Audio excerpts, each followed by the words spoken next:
Legal, pessoal, seja muito bem-vindo ao Teu Lugar. O tema deste vídeo é dízimo. Eu quero trazer para vocês aqui uma série de textos que vão explicar sobre esse tema.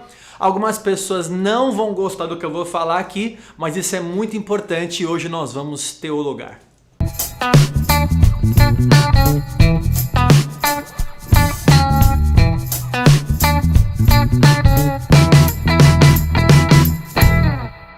Muito bem, pessoal, seja bem-vindo ao Teu Lugar de hoje. Se você não é inscrito aqui no canal ainda, se inscreva e ative o sininho para que você receba aí de antemão os nossos vídeos e você fique aqui inteirado com aquilo que nós postamos aqui no Teu Lugar, tá bom? Hoje eu quero falar para você sobre o dízimo e muito mais do que isso, eu quero responder uma questão que muitos me perguntam aqui, é se é obrigatório o cristão entregar o dízimo, ou seja, de tudo que você ganhar, a 10ª parte você deve contribuir na igreja ou para as coisas do Senhor ou para o reino de Deus. É obrigação do cristão entregar o dízimo e eu vou tentar aqui trazer para você, à luz das escrituras, o que eu entendo sobre isso. Como eu já falei, alguns não vão gostar do que eu vou falar aqui nesse vídeo, mas eu quero procurar ser o mais bíblico possível, ser exegético, usar as regras da hermenêutica para que a gente não faça nenhum tipo de exegese e não coloque nenhuma interpretação da nossa carne aqui nos textos bíblicos. Eu quero trazer um panorama para vocês, uma teologia bíblica que vai mostrar desde o começo do Antigo Testamento até o Novo Testamento o que a palavra de Deus fala sobre o dízimo. Vamos começar então em Gênesis capítulo 14, quando Abraão entrega o dízimo a Melquisedeque. Todos conhecem esse texto. Abraão sai de uma guerra com o despojo da guerra e agora ele vai até Melquisedeque porque Deus o abençoou, inclusive Melquisedeque o abençoou. Ele entrega o dízimo de tudo o que ele tinha ganhado ali. Então esse texto é o primeiro texto bíblico que fala sobre o dízimo, está em Gênesis 14, versículo 20.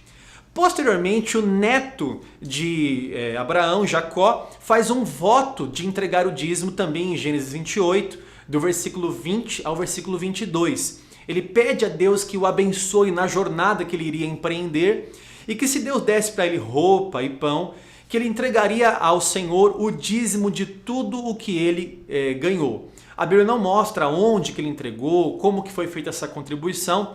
A Bíblia só mostra que Jacó fez um voto de entregar o dízimo e isso está registrado em Gênesis capítulo 28. Esses dois textos, alguns dizem assim, veja, o dízimo precede a lei, ele está anterior à lei, por isso deve ser observado.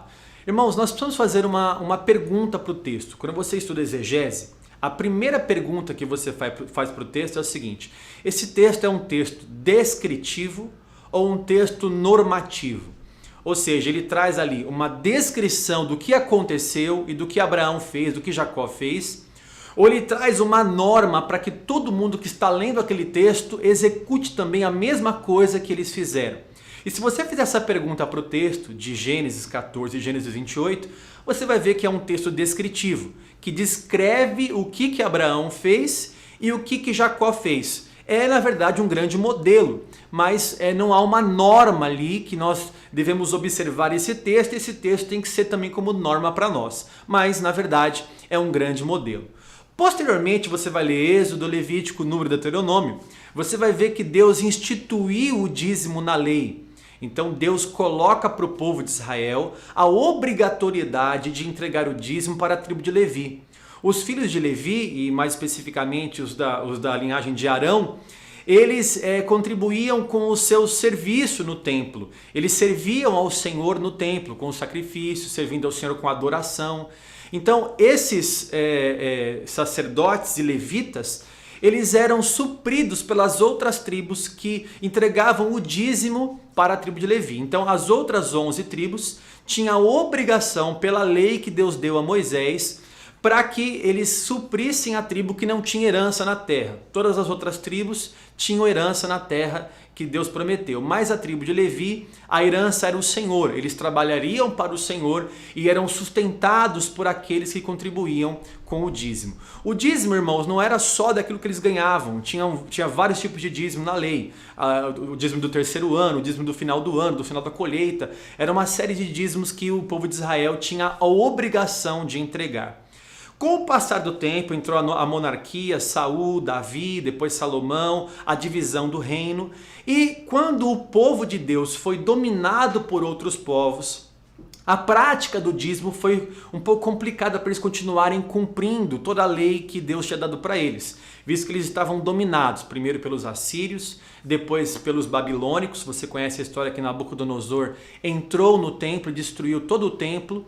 E como o judaísmo é uma religião que é centrada no templo, eles não tinham um lugar para poder adorar e a prática do dízimo ficou um pouco debilitada por conta dos domínios dos impérios que dominaram o povo de Israel.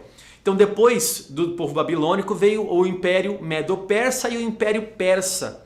O Império Persa já deixou uma certa liberdade para o povo de Deus para poder voltar para Jerusalém e Judá para reconstruir o templo. Aí você conhece as comitivas de Zorobabel, Esdras e Neemias, que foram reconstruir o templo. Nessa época entra alguns profetas muito importantes, que são os profetas Ageu, Zacarias e Malaquias, que são profetas pós-exílio, ou seja, depois do cativeiro da Babilônia, agora com o domínio Medo-Persa e o domínio persa um pouquinho mais aliviado daquela pressão de Nabucodonosor, eles agora podem reconstruir e esses profetas se levantam para falar para o povo retomar a prática que Deus havia dado para eles. Então Ageu fala assim: olha, vocês estão morando agora já há 16 anos aqui e não reconstruíram a casa do Senhor, mas as suas casas estão apaineladas, estão de fino acabamento. Nós devemos contribuir com a casa do Senhor, devemos construir a casa do Senhor.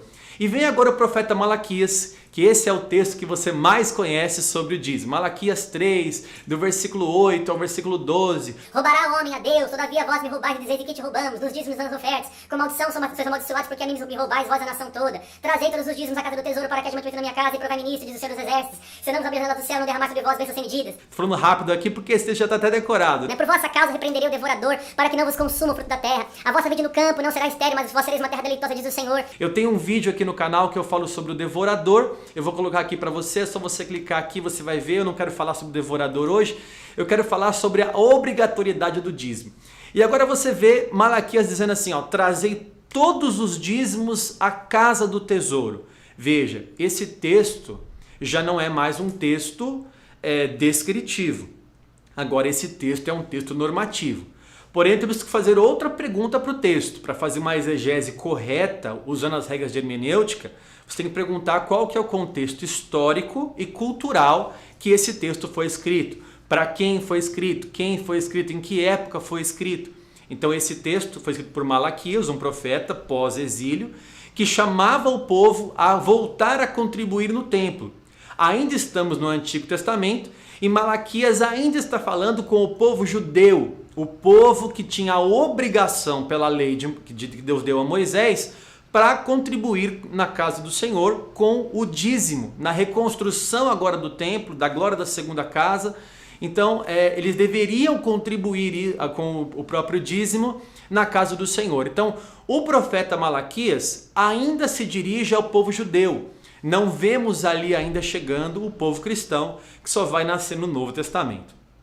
Quando chega no Novo Testamento, pessoal, a gente vê Jesus comentando sobre o dízimo. E eu queria ler com você agora esse texto de Jesus falando sobre o dízimo em Mateus, capítulo 23, versículo 23. Ai de vós, escribas e fariseus, hipócritas, porque dais o dízimo da hortelã, do endro e do cominho, e tendes negligenciado os preceitos mais importantes da lei, a justiça, a misericórdia e a fé.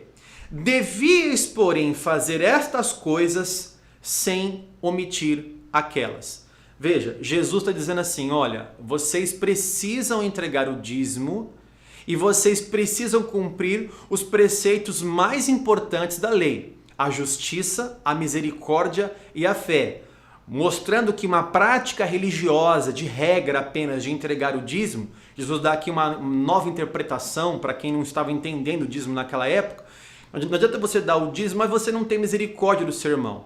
Lembrando também que o dízimo que o povo judeu dava era para suprimento das viúvas, dos estrangeiros, dos órfãos. Assim era destinado também o dízimo. Então, O povo agora de Deus recebe uma palavra de Jesus. Vocês são hipócritas porque vocês dão o dízimo das pequenas coisas aqui, mas vocês negligenciam as coisas mais importantes da lei, mostrando que tem coisa mais importante do que o dízimo na lei também. Agora Jesus fala assim, você deve fazer uma coisa sem omitir a outra. A pergunta a se fazer esse texto, fazendo também de novo aqui uma exegese, usando as regras da hermenêutica mais uma vez, é para quem Jesus está falando aqui? E se você ler no comecinho do texto, você vai ver aqui, ó, ai de vós, escribas e fariseus, mostrando o seguinte, Jesus está falando de novo com o povo judeu, que tem a obrigação de entregar a lei. Você vai me dizer assim, bispo, mas não é o Novo Testamento? Olha, ainda não é o Novo Testamento.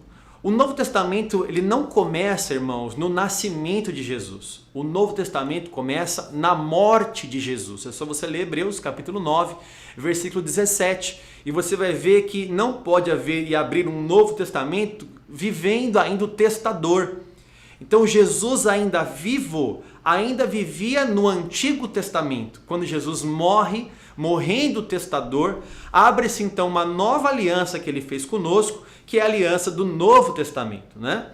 E aí quando você vai no Novo Testamento, você vai ver também uma citação do dízimo em Hebreus. E aí quando você vê em Hebreus capítulo 7, ali a finalidade de Hebreus é mostrar a superior aliança que Jesus tem com o povo, muito maior do que a antiga aliança que Moisés tinha com o povo de Deus através da lei que foi dada no Sinai. Então a nova aliança de Jesus era muito superior e ele mostra isso no dízimo ali também, uma citação sobre o dízimo. Eu não vou entrar no detalhe de Hebreus capítulo 7 nesse vídeo aqui com vocês.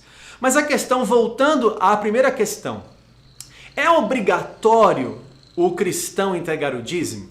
Olha, irmãos, nós não vemos no Novo Testamento os cristãos com a obrigatoriedade de entregar o dízimo. Você não vê nenhum gentio que acabou de se converter ao cristianismo agora recebendo uma normativa de que ele deveria entregar o dízimo. Nós não vemos isso.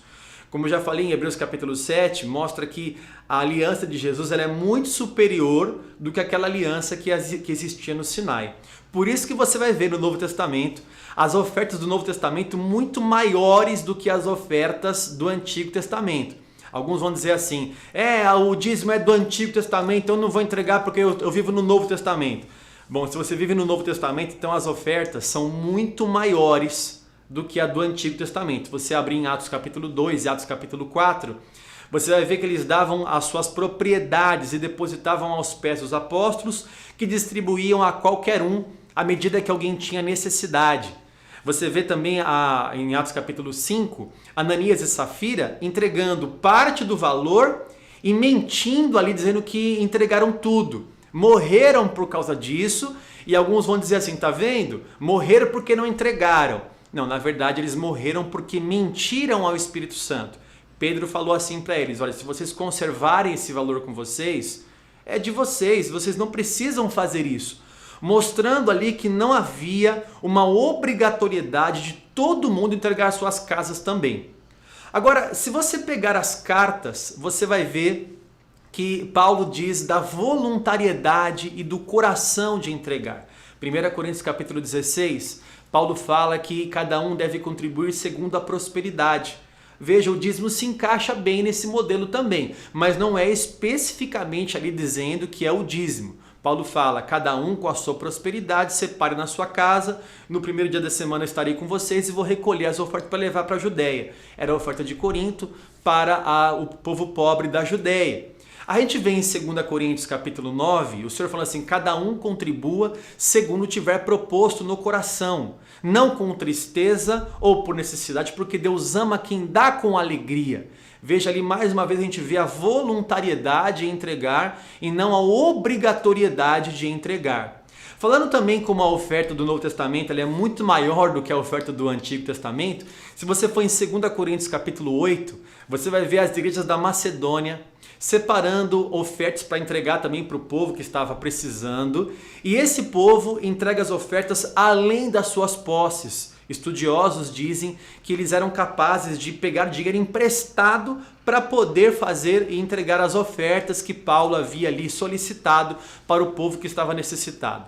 Então, veja, o Novo Testamento, ele mostra muito mais entrega do que o Antigo Testamento. Mas, irmãos, o Novo Testamento não mostra uma obrigatoriedade do cristão entregar o dízimo. Não há isso como norma no Novo Testamento. Eu sei que alguns não vão gostar do que eu estou falando agora, mas se você tiver algum argumento, eu peço que você comente aqui embaixo, mas comente com texto, porque realmente com texto ninguém vai conseguir mostrar uma normativa de que o povo cristão tem a obrigação de entregar o dízimo. Agora eu vou dizer uma coisa para você, eu sou dizimista, eu entrego o dízimo, né? Uma correção aqui quando alguém fala assim, eu vou dizimar, dizimar é aniquilar, essa palavra está equivocada e errada, então você vai entregar o teu dízimo, dizimar é completamente errado. Então quando você vai entregar o teu dízimo, mesmo sendo um cristão, isso está errado? Olha, não está errado. Se o próprio Deus colocou na lei para que as tribos suprissem a tribo de Levi, quem somos nós para falar que não pode fazer isso? Não há nenhuma proibição também na Bíblia para que o povo de Deus continue a fazer isso. Então, na nossa igreja, nós não obrigamos ninguém a entregar o dízimo, é uma prática nossa. Nós respeitamos as denominações que fazem essa obrigação como regra de fé da sua denominação. Mas, por exemplo, na nossa igreja não é essa obrigatoriedade de entregar o dízimo. Porém, a maioria do povo que frequenta a nossa igreja é um povo que entrega o dízimo com voluntariedade e com desejo de entregar. Nós temos uma frase, um jargão que ficou já conosco, é que o nosso desejo é muito maior do que a nossa obrigação. Eu não entrego o dízimo por causa da lei, eu não entrego o dízimo por causa do devorador que vai me devorar e vai acabar com a minha vida. Eu entrego o dízimo porque eu amo a obra de Deus e porque eu dou com alegria, eu contribuo até muito mais do que o dízimo na casa do Senhor. Então, a maioria dos nossos irmãos da nossa igreja, por exemplo, são dizimistas fiéis, mas ninguém é obrigado a nada. Uma coisa que também um alerta é que o Novo Testamento mostra que as ofertas eram sigilosas. Por exemplo, em Mateus capítulo 6, Jesus fala que o que uma mão faz, a outra não deve ficar sabendo. É claro que não é literal, né? Você não precisa esconder a mão atrás para você entregar com a outra, uma mão não vê a outra. É uma metáfora para dizer o seguinte, olha, a oferta deve ser sigilosa. Eu respeito as igrejas que colocam o nome no envelope. Na nossa igreja nós não colocamos o nome no envelope do irmão, porque a gente crê que é uma relação do irmão com o próprio Deus. Para que eu vou querer saber quanto que ele ganha? Irmãos, vem comigo. É triste ver também algumas pessoas, alguns pastores, que envergonham o evangelho de Cristo. Tem pastor que está buscando o dízimo na casa do irmão. Esses dias eu recebi uma pessoa na igreja que foi entregar R$100 na igreja que ele fazia parte. O pastor pegou os R$100 e disse assim para ele, olha, eu sei quanto que você ganha, viu? Eu acho que R$100 é muito pouco, você tem que entregar muito mais. Irmãos, a oferta deve ser voluntária, generosa, sigilosa. Irmãos, alguém vai dizer assim, é porque você não tem conta para pagar. Irmãos, a nossa igreja é uma igreja relevante aqui na Praia Grande. Desde que começamos com 16 pessoas, hoje nós temos mais de 500 membros, desde o começo até hoje nunca foi obrigatório entregar o dízimo. Nós somos uma igreja muito próspera aqui na Praia Grande, as nossas contas são altíssimas, eu não vou nem falar aqui para não escandalizar, o nosso aluguel é altíssimo, o imposto aqui da nossa cidade é gigantesco, nós temos 12 ar-condicionados na igreja, você imagina a nossa conta de luz como é que vem, nós pagamos todas as nossas contas em dia, com uma contribuição inteligente, racional e voluntária de pessoas que amam a obra de Deus. Então, fica aqui a minha opinião, eu vou cravar aqui a minha opinião para vocês no final do vídeo. Eu não creio que o dízimo seja obrigatório para o cristão. Porém, eu creio que todo cristão deve entender que a melhor forma de contribuição na igreja é através do dízimo. Ninguém dá mais e ninguém dá menos. Todo mundo no mesmo condomínio. Se você mora num apartamento de um dormitório, você paga o seu condomínio no apartamento de dormitório. Se você mora no 3 dormitórios, já é um pouquinho mais, porque a sua prosperidade é um pouquinho maior. Quem mora na cobertura paga um pouquinho mais. E assim todo mundo contribui com o condomínio. Da mesma forma, os cristãos hoje em dia devem ser inteligentes, racionais e generosos para contribuir na obra de Deus, para que o reino de Deus cresça e apareça em nome de Jesus. Fica aqui a minha opinião. Se você não gostou, não tem problema nenhum. Se você quiser rebater com um comentário em vez de me xingar, coloque um texto e faça a refutação com um texto bíblico mostrando o que você pensa sobre isso, tá bom? Deus abençoe você, se inscreva no canal, curta a nossa página, siga a gente no Instagram, nosso site é teologaroficial.com.br, você é sempre muito bem-vindo aqui, Deus abençoe você e a sua casa, e se você quer estudar, Teologar.